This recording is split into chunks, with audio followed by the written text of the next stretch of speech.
मैं ज्योतिर्विद डॉक्टर गजेंद्राचार्य, प्रकाशक विशाल ज्योतिष कार्यालय 2037/3 बोधगया मठ बैजनाथ था कमच्छा वाराणसी से यूट्यूब चैनल के माध्यम से अपने सभी सब्सक्राइबर लोग के लिए तथा संपूर्ण देशवासियों के लिए अपनी 25 रचनाओं में यह स्वर्णिम रचना बृहद ज्योतिष रहस्य है, जो कि 5151 पृष्ठों में 5005 कुंडलियों से युक्त शुद्ध हिंदी भाषा में 5 खंडों में विभक्त है। इस ज्योतिष महाग्रंथ बृहद ज्योतिष रहस्य को इतनी कलम अर्थात 525 कलम से मेरे द्वारा रचना हुई है। आज आप लोगों को जन्म कुंडली के नवम भाव में सूर्य और शनि को विराजमान रहने का फल स्पष्ट शब्दों में दर्शाने जा रहा हूँ। जन्म कुंडली का नवम भाव में सूर्य और शनि के मेल होने पर जातक धनवान किंतु खुदगर्ज होता है, और अशुभ मंगल बुध के साथ तीसरे स्थान में हो तो तीसरी तथा नवम भाव की सभी ग्रह जातक को अशुभ फल देते हैं। इस स्थिति में संतान बीमार रहती हो तो जातक चांदी की शनि की मूर्ति बनाकर दीवार के पास या पूजा स्थली पर खड़ी करें और नित्य दिन उसकी पूजा करें। इससे कदापि दोष नहीं लग सकता। इसके बाद जातक को सर्वदा अनुकूल फल मिलेगा। भाग्योदय समयानुसार निश्चित ही होगा। सूर्य के सद्प्रभाव से उन्नति पूर्ण रूप से होगी और संतान सुख, धन संपदाओं का सुख भोग आयु पर्यंत यह जातक करेगा। यदि ये दोनों ग्रहों की युति शुभ हो तो जातक अपने साथ कई व्यक्तियों का भाग्योदय होते अवश्य देखते हैं।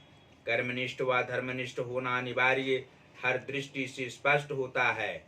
ये जातक अपने सगे भाइयों को इतने प्रेम व प्यार देते हैं कि भाई सब पिता के समान जातक से शुद्ध आचरण व असली प्रेम प्रदान करने लगते हैं।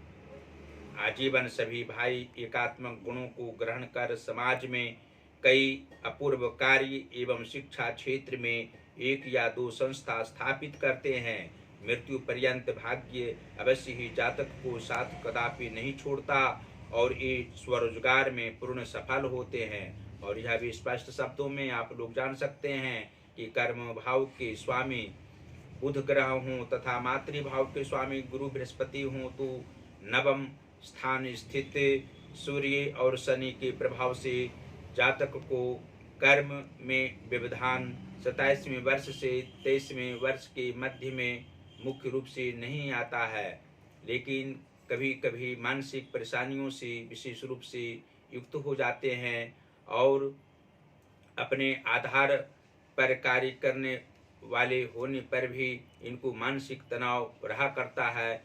परतंत्रता इनको स्पष्ट रूप से कभी भी स्वीकार नहीं होती है और मातृ सुख जातक को अवश्य होता है, लेकिन इनकी माता को शारीरिक कष्ट रहा करता है। अंत अवस्था तक किसी न किसी रोग से युक्त रहना तथा मानसिक तनाव में भी इनकी माता को रहना स्वाभाविक है। और जन्म कुंडली के एकादश भाव के स्वामी शुक्र ग्रह हों तथा पंचम भाव के स्वामी मंगल ग्रह हों तो नवम भाव स्थित सूर्य और शनि के प्रभाव से जातक को लाभ किसी भी कार्य में हो सकता है। मानसिक तनाव रहने पर भी अनेकों प्रकार की बातें सोचने वाले होते हैं और जिस कार्य को करना आरंभ करते हैं उस कार्य को अवश्य ही पूर्ण करके ही ये जातक रहते हैं और पितृसुख अवश्य ही इस जातक को होना स्पष्ट है।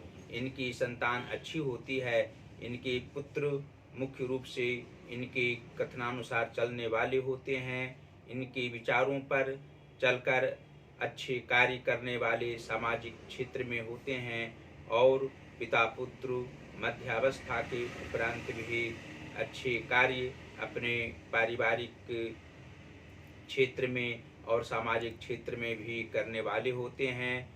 जन्म कुंडली के सप्तम भाव के स्वामी बुध ग्रह हों तथा लग्नेश गुरु बृहस्पति हों तो नवम भाव स्थित सूर्य और शनि के प्रभाव से जातक को पति पत्नी का सुख प्राप्त होता है, अर्थात दाम्पत्य जीवन अंत अवस्था तक सही रूप में समान रूप से चलता रहता है और दोनों का शरीर स्वस्थ सामान्य रूप से रहा करता है।